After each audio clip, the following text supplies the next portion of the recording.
Солярис. Сейчас попробуем открыть бак.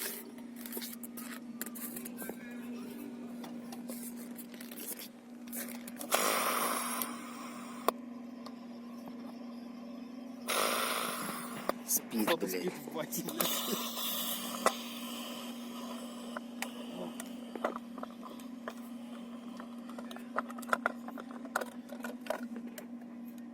Молчит.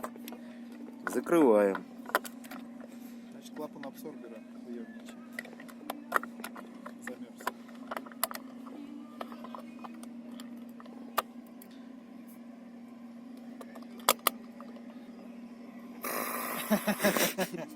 Уснул, блядь.